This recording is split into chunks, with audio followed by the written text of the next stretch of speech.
माध्यमिक शिक्षा को लेकर के सरकार की तरफ से कुछ बड़े निर्णय लिए गए हैं। हालांकि उस शिक्षा में भी कई सारे निर्णय लिए गए हैं और हमसे बातचीत करने के लिए खुद इस समय डिप्टी सीएम दिनेश शर्मा जी हैं, जिन्होंने कल भी वीडियो कॉन्फ्रेंसिंग की थी और आज भी इनकी वीडियो कॉन्फ्रेंसिंग चल रही है और आप देख रहे हैं कि पूरे अपने स्टाफ के साथ में यहाँ पर इसमें वीडियो कॉन्फ्रेंसिंग में ही थे। हम इनसे बातचीत करते हैं कि सर ने किस तरह के निर्णय। जहां तक कुछ शिक्षा का प्रश्न है, आज जो हमारी वीडियो कॉन्फ्रेंसिंग हुई है उसमें हमने निर्णय किया है कि जो परीक्षाएं चलें उन परीक्षाओं के साथ साथ इवैल्यूएशन का भी काम चले।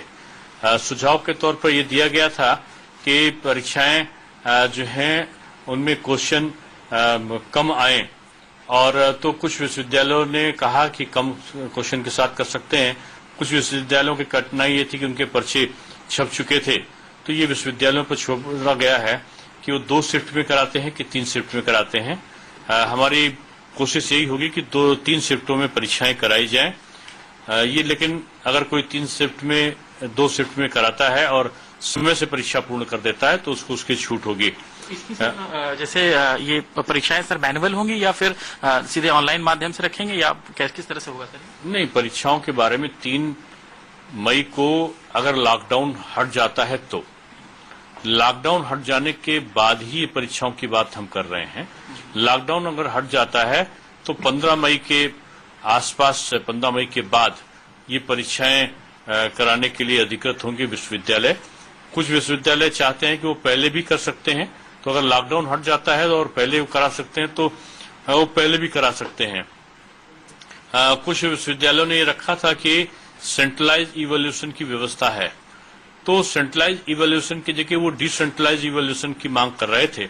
तो परीक्षा फल जल्दी निकले इसलिए केवल इस वर्ष के लिए ये उनको छूट दी गई है कि वो डिसेंट्रलाइज इवैल्यूएशन भी अगर कराना चाहे तो विश्वविद्यालय के कुलपति पर निर्भर करेगा कि वो डिसेंट्रलाइज इवैल्यूएशन करा ले।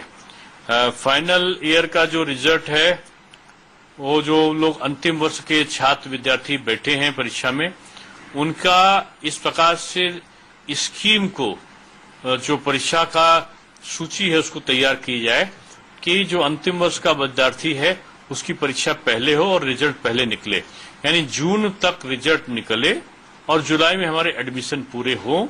ये हमारा लक्ष्य है कि सत्य का नियमितीकरण रहे।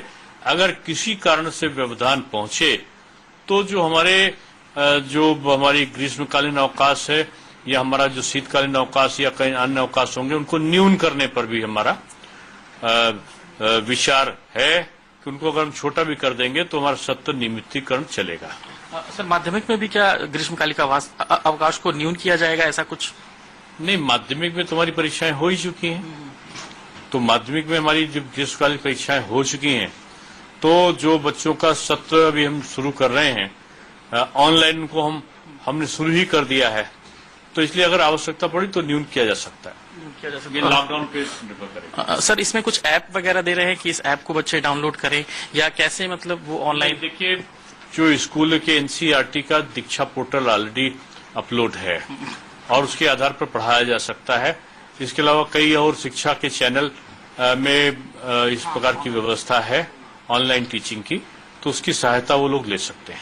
इस बार sir 7th, 9th and 11th के बच्चों को पास किया गया है, इवन 10th और 12th के रिजल्ट का लोग इंतजार कर रहे हैं। हम इनकी कॉपी को अगर स्थितियां समान रहती हैं 20 तारीख के बाद तो कॉपी चेकिंग कराने पर हम विचार करेंगे। जल्दी रिजल्ट आए कॉपी चेक कराएंगे इंटर और हाई स्कूल की। माध्यमिक की क्लासेस सर ये मान के चलें कि लॉकडाउन के बाद शायद अगर सब कुछ ठीक ठाक, ऑनलाइन क्लासेस हमारी शुरू हो गई। नहीं सर, मैनुअल क्लासेस लॉकडाउन के बाद क्या ऐसा कुछ लिया जा सकता है निर्णय की लॉकडाउन खत्म हो तो? आवश्यकता पड़ेगी तो हम कर सकते हैं। जी बिल्कुल। तो ये थे डिप्टी सीएम साहब दिनेश शर्मा जी। जाहिर सी बात है कि उच्च शिक्षा को लेकर के जिस तरह के निर्णय है कि उच्च शिक्षा के जो भी एग्जाम्स हैं वो अगर लॉकडाउन खत्म होता है तो जाहिर है कि उसके बाद कुछ तारीखें आ सकती हैं।